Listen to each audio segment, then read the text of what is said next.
Hi guys, welcome back to our channel. My name is Fabio Palvelli, and this week my partner Jason Bergeron is going to be talking to O'Brien Chalmers of Steelblue in San Francisco. If you like this video, share it with your friends and colleagues. If you like what we do here, don't forget to subscribe, and I guess I'll see you guys next time. So, hi O'Brien, I've started the recording now, so there's no turning back. It's nice of you to join us today for the D2 Talks. And I'm going to let you introduce yourself. So maybe a couple minutes, introduce yourself, your background, that kind of stuff.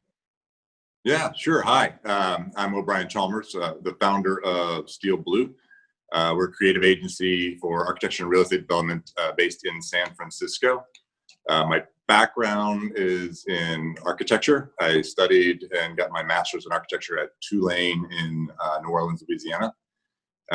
Right after school, I took an architecture job in San Francisco at a firm called KMD and hired as a designer. I was working at the design side of things at the company for a couple of years, great years, made some lifelong friends there.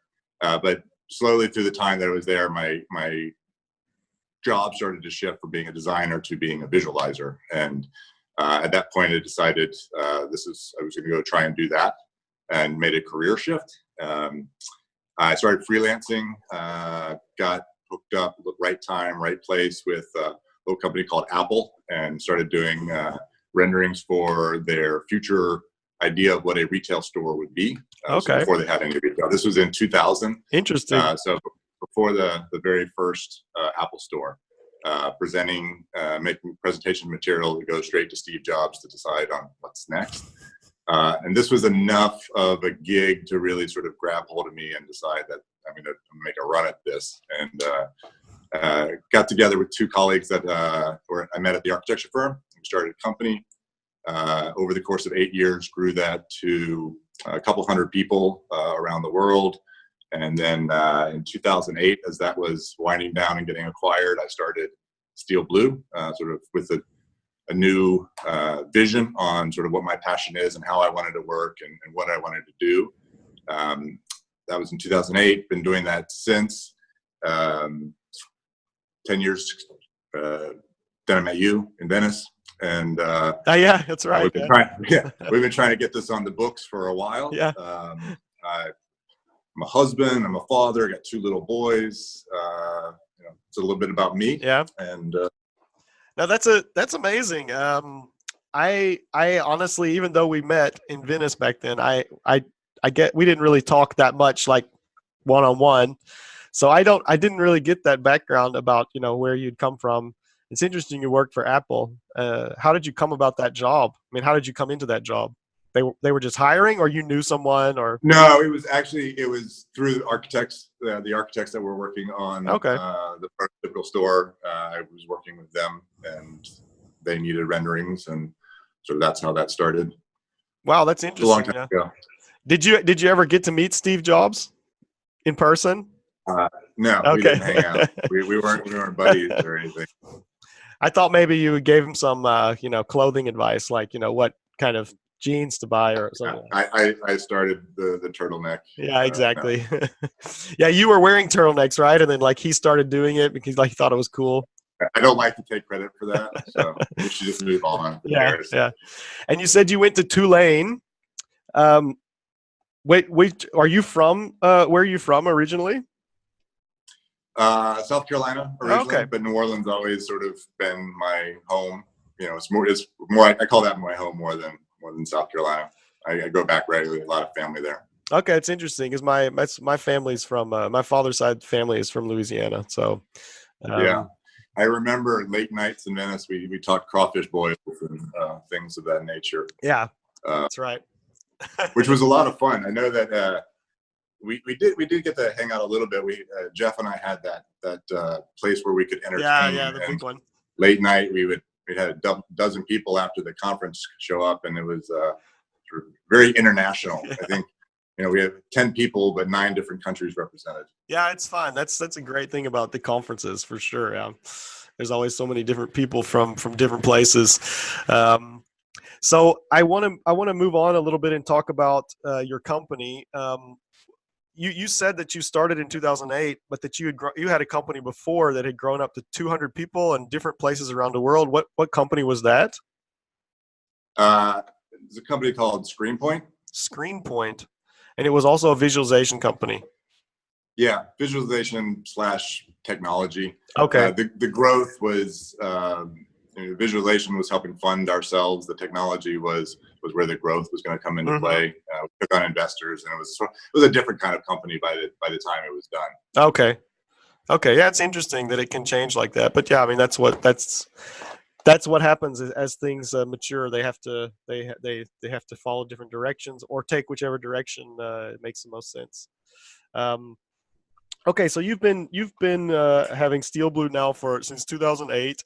I took a look at some of the stuff you sent. It's really, really great looking stuff.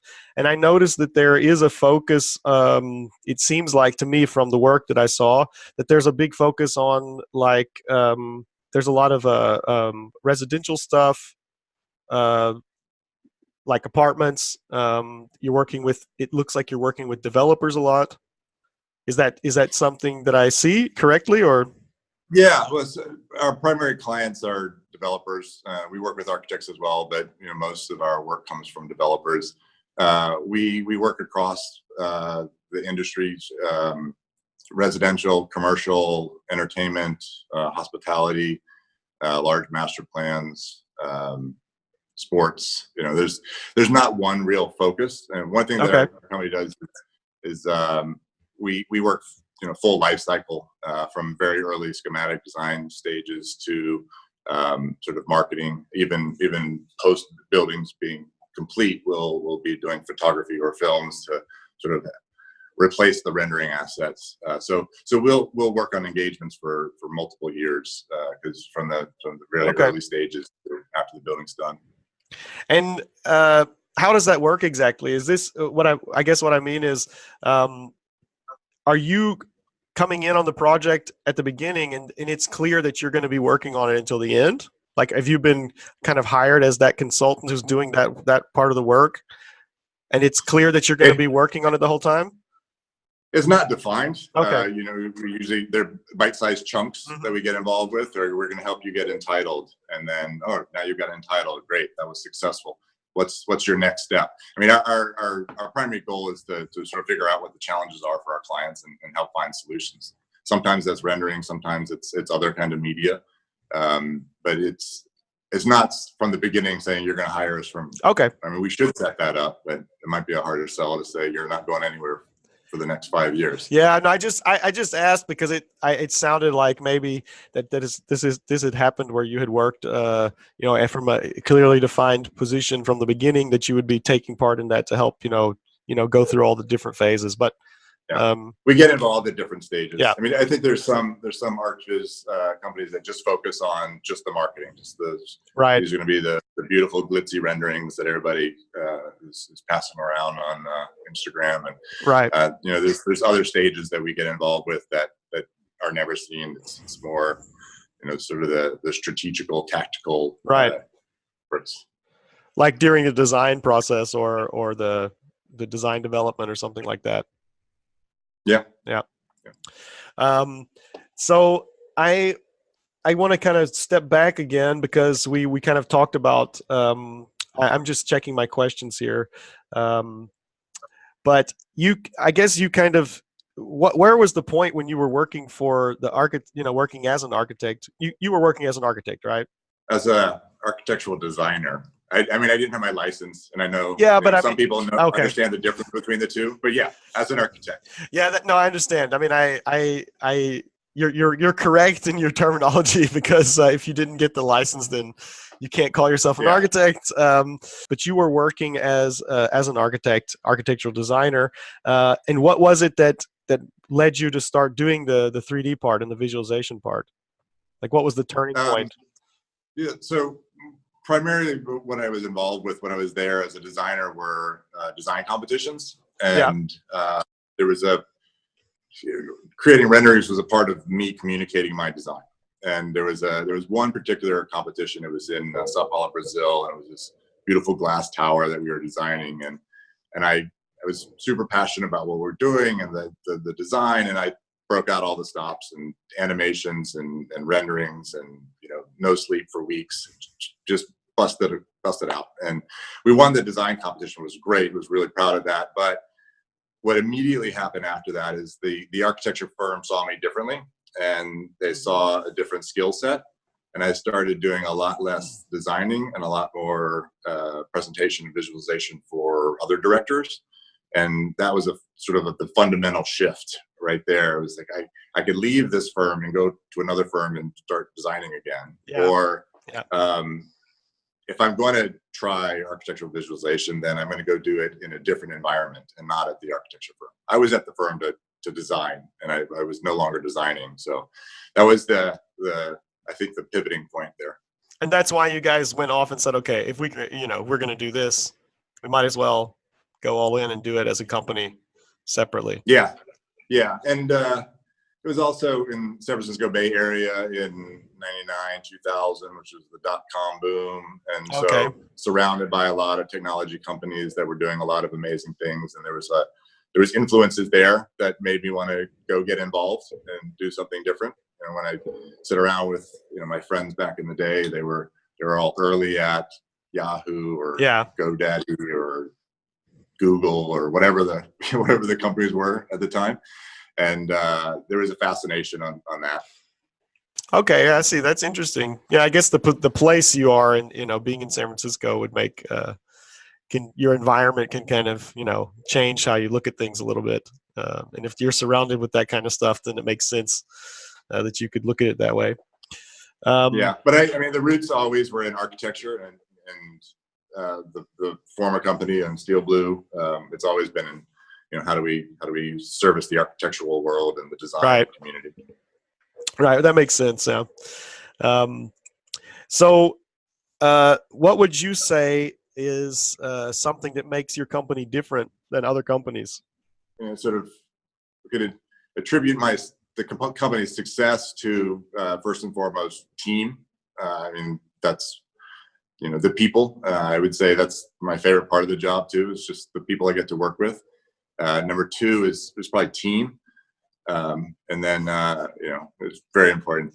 But I think some of maybe the differential is that we are full life cycle, and that we align ourselves with the development community that does a different level of problem solving. I guess we never know what we're going to be doing. It's not just renderings. We're not just pitching renderings. We're trying to find solutions to the problem, and then I think our design efforts that we put into our work, a lot of companies, architect company, have to design the interior of a condo. We got to pick a couch, pick a bed, art, accessories, and some do it better than others. But beyond that, sort of the efforts that we go to design plausible spaces or even full buildings, placemaking, sort of the idea that there's more than just the work that goes into the 3D model, the work that goes into the design is a differentiator. I think that we get sort of called back for some of the design efforts we go through, and we started pricing them differently. There's a cost for design effort, and then there's a cost for the rendering effort, which is new. We hadn't been doing that for very long, but we're starting to put more and more effort into design. Yeah, it's interesting because I literally, the last interview when I was talking to Corey and Ramey from Tilt Pixel, the one that was on this Monday, I specifically asked them that question because they were talking about, that they would design things, interiors and things sometimes. And I just straight up asked them, well, do they have like a system for for charging for that? Like, is that different than if they just got an image with everything?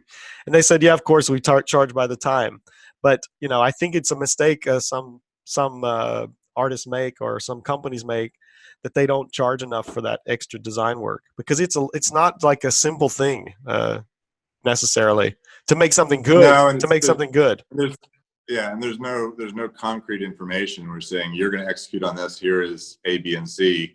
It's subjective. What is good design? I can have 5 people look at an image and say, I like this, I don't like that, and everybody's going to have a different opinion. So you have to navigate that, which takes a lot of effort.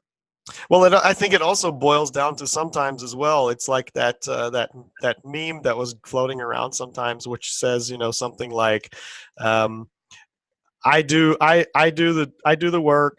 Yeah. You watch, this kind of thing, because there are some clients where I almost don't mind to do it because they're that they're gonna let you do what you want, and they're gonna like it, and they're gonna appreciate it. And then on the other hand, there's somebody who might be very difficult, and in that case, you just want them to tell you what to do. Like, just just tell me what you want and let's get it done. And I think this is one of those things that sometimes can factor into that as well. Yeah, and so you didn't finish the meme, just so anybody that's watching. I think it's something I'll like put it up. If I do the design, it's free. If you do the design, it's going to be $5,000 or. And it goes on like I design. Take 8 months. I design, you watch. You design, I watch, or something like that. Yeah. I'm gonna put this up because it's pretty funny. Yeah, that's the. But I think that this could also, it does play a part in a way, like the client that you're working for, perhaps. But I suppose that's part of from your side as well. I guess you have a lot of return clients, I guess. Yeah, it's the majority of our work. It's very difficult right now to take on new clients. Okay. Especially when you're working with developers, and if they come back to you because you did a good job. If you have a large developer client, they have more work than you would know what to do with. Right. And so we happen to have some A-list clients that give us some world-class assignments that feeds us pretty well. And I don't want to grow. I know I said my former company was larger. When I started this company, the goal was to get to be about 25 people and then stop. Okay, and so that was on.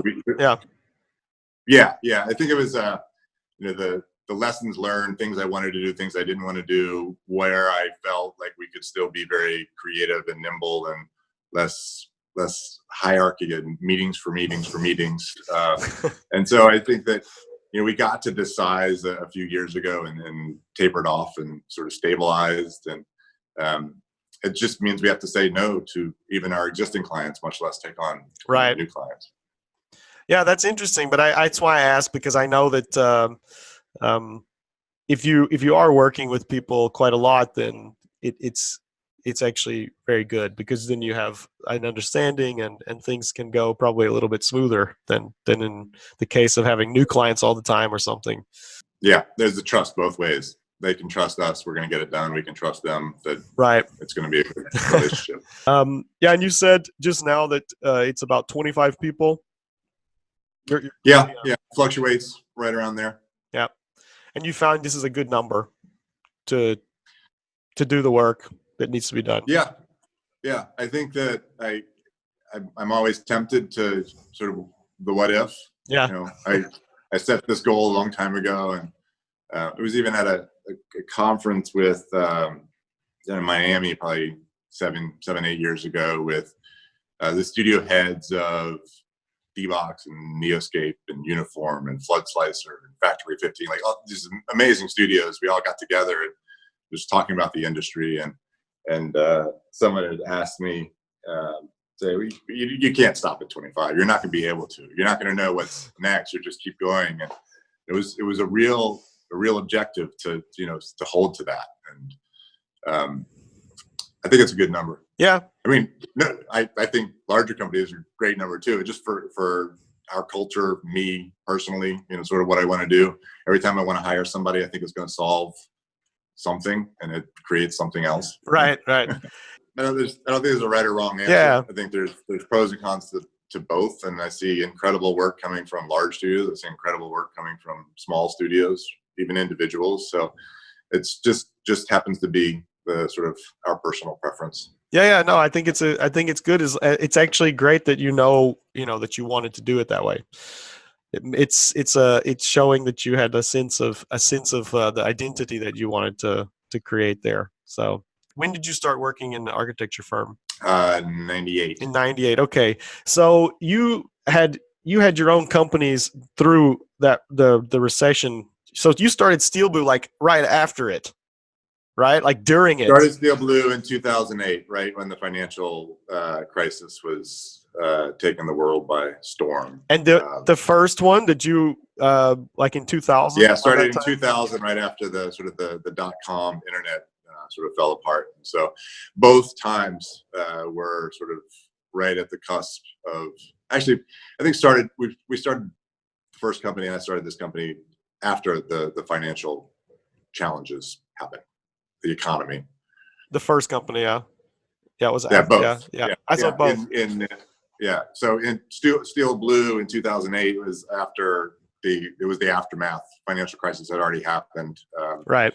When I was starting, there were other companies that were, sort of dialing down sort of the teams, and it was not the environment that you're going to find lots of work.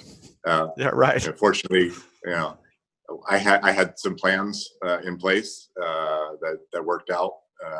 Got involved with some large infrastructure projects in San Francisco that happened to be the catalyst for a lot of future growth in a certain district. And so we put the office right there in the center of the district. We knew what the next 10 years was going to be for that area, which happened to be explosive growth and 24 new buildings within a couple of blocks from where we are. And so there was a sort of a strategic play to plant those seeds when everything was going to be starting to ramp up, and that became a large pipeline of the work for the first few years.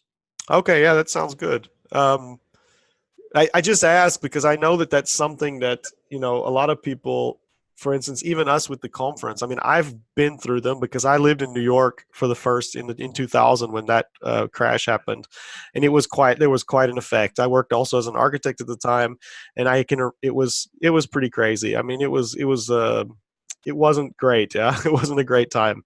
And then when in 2007 I was here in Vienna, and I honestly didn't really feel it too much here. But at the same time, Fabio and I and Christian, we were thinking about it, and we were talking about that we've had the conference now since 2014, and it's only been going up since then, right? Everything, it's just the market's going up since we've been doing the conference. And it's something that a lot of younger people who maybe have not even had a company that long or in that time period, that they've not experienced yet. And I'm quite curious to see what's going to happen when this happens again, because it will. I mean, that's just it's a cycle, and it definitely will happen. It always does. I know I'm being a real depressing right now, but Jeez, come on! It's early here in San Francisco. You're bringing me down. No, I mean, I don't have a crystal ball. I don't know the when, but I do think it's an if. No, it's not an if. It's a when. Yeah, exactly. If you had asked me a couple of years ago, I would have thought we would have already sort of seen a change. And I'm not looking for it, but Yeah, but I mean, it is secular, real estate especially. Yeah, but do you have a plan for that? Because I think it's something that people don't have a lot of people don't have a plan for necessarily. Do you think about ways to mitigate this problem? Yeah, of course. Actively, yeah. Of course. Yeah. I'm not going to publicize it. The plan. Yeah. Okay. Yeah. No. I that's fine. I guess I just wanted to. No, I mean it's something you've got to think about. It's I have a responsibility to a team. It's not me anymore, and so I need to think about those things. Okay, let's move on to something more positive. I know that this is it's just something that I do think about, and I'm curious about, because I myself do not have a larger company or anything, so I can't even imagine what I would need to think about, because I don't have to worry. I don't worry about those things. I mean, I don't think about them because it's not going to really affect me. Or what I mean is, in your situation, you have a team of people, you have a company, you have to, you're responsible for, and I don't really envy it, I have to say, myself. But yeah. Well, I mean, I think that's one of my fears as an entrepreneur is right. The responsibility that I have to everybody else and sort of failing them in any way is something that is it's always in the back of mind. Yeah. I mean, years ago when I started, we were just a few people. If a client was late in paying, I'll cover payroll for a little bit. That's fine. But as the numbers grew and that becomes a larger lump sum that it's something you can't play with. You got to be very cautious about sort of other people's lives. Right. Yeah, I understand. So I want to ask you about something else that you sent to me. You sent me some images of the installations that you guys do for, I guess, displaying projects, different projects that you've worked on.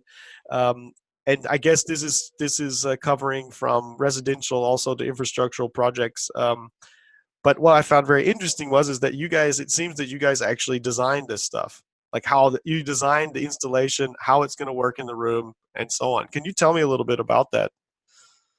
Yeah, I mean, we've gone through years of creating work and then having someone else install it or put it in a book, or sort of what they do with the imagery, and sort of out of control. And we've tried to stay involved with sort of how our work is displayed, sort of what is the process that you're going to communicate to a client, whether that's if in residential and you have a sales environment, sort of how do you walk somebody through? What are they going to see? What are they going to smell? What are they going to hear? And so we get involved with sales center, sort of consultation, sort of trying to understand the big picture. We're not a full brand agency. We're not like what a D-Box would do, to the extent that they do it. And I think they did it for the same reason. They wanted to have more control over how their work was being used. The installations that you're referring to, one was a 3D print of San Francisco. And the reason we created that was just to solve a communication problem that this client had about, I want to show not only where this project is going to be now, but where it's going to be 10 years from now, and what all the different things are going to happen. And I want a scale model to do that. So, the solution was on a rendering. It was how do we create this model, repurpose digital assets that we had, and we threw projectors on it, and an interactive piece that could tell a lot of different stories. And I think that's where we started to say, okay, we have to design the table that this sits in, so that it's comfortable, it's the right height. We have to design where the projector is going to be, and whether the lighting is going to be like in the space. And so that's where some of that came from. It's not that we're designing full sales centers. We get involved with how the work is getting shown. I see. But that sounds very interesting. That sounds like a fun additional thing to work on, because then it's not just the images all the time. You get to work on. Who's working on those? Are there people who are specifically working on that, or do people, just anyone in the office can jump in on that? Anyone in the office can jump in. They're and the team is mostly made up of generalists and problem solvers and thinkers, and so a lot of it's we're figuring it out as we go along. We do have some people that are specifically, we have somebody that's their position is interactive designer, and so that's they design the tables. Right. They roll that out. But it's we do create more than just renderings. I mean, there's a whole suite of deliverables, and sometimes we don't know what the deliverable is going to be until we sort of really understand what the problem is. But there's films, photography. Like I was mentioning, even after buildings are complete, we'll do architectural photography for that. Okay, really? Obviously, the VR, real-time, augmented reality. You never know what the tools are going to be, and the tools keep changing. And so, by nature, I think most of our team are tinkerers and want to figure it out. And so, when something new comes along, we look at it, we explore it. Maybe there are places to use it, maybe there aren't. We don't quite know. Yeah, okay, I see. How do you communicate real estate? If I like to say this, although we don't do it very often. If a hand sketch is going to be the best way to tell your story and to communicate an idea, don't do a rendering, do a hand sketch. And it's you never know what the solution is going to be. But if you've done your job, you've helped somebody communicate their vision or solve a problem. Yeah, I'm laughing because I worked for an architect here in Vienna who, when I was working on something for him, an image for him, he came in and he was like, "What is taking so long?" He goes, "I could draw this in 5 minutes.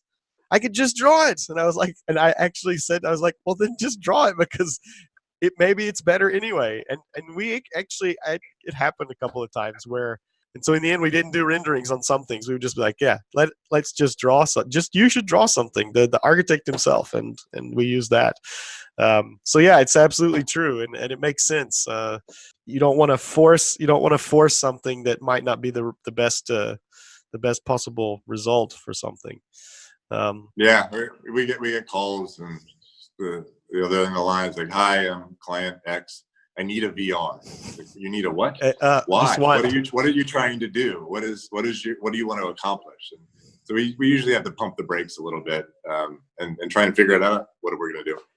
Yeah, that makes sense. Everybody's gonna have, but yeah, we need a VR. That's good. I like that. we need one. Everybody's got one. We need one now. Yeah, well, that's usually the answer. It's like, why do you need that? Well, they have it. Yeah, exactly. I guess that you've seen an uptick in that, like doing AR and VR in projects and for these installations. Is it something that's being asked for a lot now? I think the waves actually simmered a little bit. I mean, it may be that we haven't, publicized a lot of what we're doing, so we're not getting asked for it.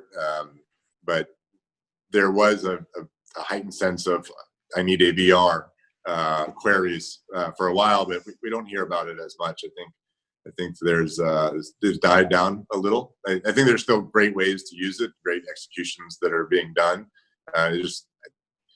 I don't think it's now, I'm doing it for VR's sake. It's more people are really thinking about, what am I solving that I can't solve in another way, and how is this going to benefit? So I'd say it's less now than it was 2 years ago. Yeah. But I guess you guys had to put in some work on back then when this was starting to become like a thing. Was that a challenge back then when you had to start doing this? No, I mean, we're always doing R&D. Okay. We probably started exploring with the Oculus DK1 when it first came out. Oh, okay. So we had been working for 3 years in the headsets before we actually tried to introduce it to a client. I think that's part of trying to make sure it's bulletproof, it's worth it. There's a sort of an objective being met, and the quality is going to be there. Right. And so we don't have a specific percentage that we can sort of say that's how much R&D we do, but this is a fair amount of time and effort that we put into studying new technologies and how we might use them. Sometimes we don't. Sometimes we shelve it. Right. Yeah. I mean, that was kind of my point of my question was about, I didn't frame it that way, but that's what I kind of meant was, you guys are kind of on top of things before they actually become something that people ask for, or that, like you said, the quality level needs to be there before you say, let's actually offer this to someone. Yeah, I had sent you the video where we had digitized a bunch of employees and created augmented reality, drop them around. That was part of R&D. We had fun with it. We created a fun little app, but we haven't actually created an augmented reality app for a client. We solved some things. We saw where there might be some potential, but we haven't gotten to a point where we say this is absolutely what you need, because there's other ways to do things. So. Yeah, it would almost seem like in a lot of the cases that I could envision that you might, where you could use something like AR, it almost would make sense to even just have a real model, things like that. It seems like, I guess there could be use cases for it, but yeah, in architecture, you don't see it too often yet. The AR stuff. I mean, it's evolving. The tools are evolving. The ways people are using the tools are evolving, and mixed reality will be interesting. I think we'll see more of that we don't even know why or how. Right. We'll see solutions. Yeah, it is good. It is interesting. I'm always looking forward to see what comes next. No, but let's move on. I wanted to ask you as well, when you are looking for someone to add to the team, what is it that you look for in general? You said something about having a lot of generalists. I think personality is very important. and it's usually not the first thing someone will say about what they're looking for. I mean, obviously we want to see sort of the artistry and quality of work, but design capabilities, sensibility on sort of how to put together a space.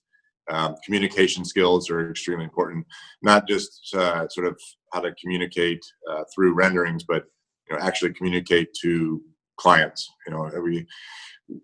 We try to make the most out of the team that we have, and we don't have a lot of sort of say project manager layer in between a client and an artist.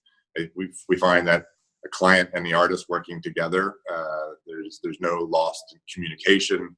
It's very efficient, and so we do that a lot. A lot of our team are sort of in direct communication with clients. So being able to have very sort of clear ability to communicate and having a personality is sort of very important. We consider ourselves a small group, and sort of every person that we add sort of influences the culture around the office, and so make sure everybody gets along. It's kind of an important part of sort of who we are. But yeah, obviously, having a good portfolio is a great place to start. But right, it's a lot of lines of questioning that we have in an interview. Isn't about what renderer do you use or what program. It's what are you going to do outside of work. What are you reading right now. Just things like that we want to get to know people.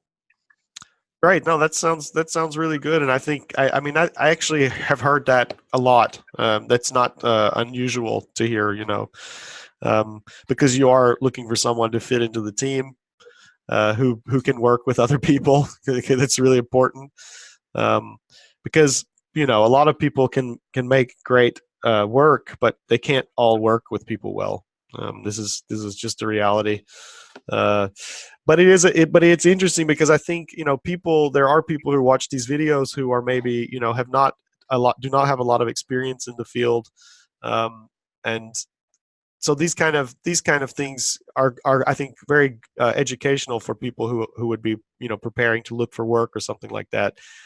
That they need to understand it's not just about the ability that you have with the software or with making the images, but that the communication part is extremely important, and probably on the same proportion of importance as the other stuff when you get down to it, if you're going to be working in a team, especially for young people that are getting into the industry, and sort of what is it that they need to look for, and what should they be doing. I've heard a lot of like networking is extremely important, but sort of beyond that, I think judging the value of your work from your client's perspective, like understanding that your imagery needs to achieve a certain goal, and sort of thinking about what that goal is, and checking afterwards. And did this help solve a problem? I mean, it may be a beautiful piece of work, and this is a rendering that everybody loves, but what has it done from the client's perspective? And sort of really evaluating your work there is, I think, something that would be something to look at, because sometimes we don't. Sometimes we just, hey, this rendering is awesome, I'm done, and we'll put it on the wall, just move on. But understanding sort of why you were hired to create that image, and what is that image solving the problem you were hired to do, is something that can be overlooked, and I think that's really important. And then I'd say learning from lessons past, and sort of I know there's a lot of hours that can go into this profession, to take time out, look around, sort of observe, see what's going on around you, and get your head out of it every once in a while. I know I used to work a lot of hours, and sort of I didn't. This is part of the sort of the culture shift that we changed. When I started this company, I wanted to not have it that we were all responsible for working really late hours. Sort of manage those expectations, and slow down, and sort of look around you, and just smell the roses, I guess. Yeah. Yeah, but that's actually that was another thing I wanted to bring up. But I think you touched it just right, like you said exactly. You gave me the answer to the question what I would have asked anyway about What was the question? Well, the question would have been, how do you manage that because that's something that happens a lot, the late hours. And I think you already answered it, so I don't even need to. Oh, yeah. I mean, life is busy. To try and be a good father and husband, brother, have a life outside of work, be healthy, manage a career. There's just so much going on that it can't just be career. It's busy enough without it being a career. Right. You look at our office at 6 o'clock; it's kind of a ghost town. Sometimes more so than I would always like. But I think it's important to sort of get out and have life outside of work. Yeah, absolutely. I think that's I think that's also a very good tip in general. I got tickets to D2. So I'm pretty excited. Oh, yeah, I saw that. Hang out. What's that? I saw that you guys have tickets. Oh, yeah. We have an education fund at the office where people can apply for our internal grants. Yeah. And one of the employees, pitched on, this is why I need to go to D2, and this is why it's great. And he doesn't yet know that I'm coming with him. So joke's on him. Anyway, so it's good. Looking forward to it. Okay, well, can I publish this video with you saying that? Because he's going to find out.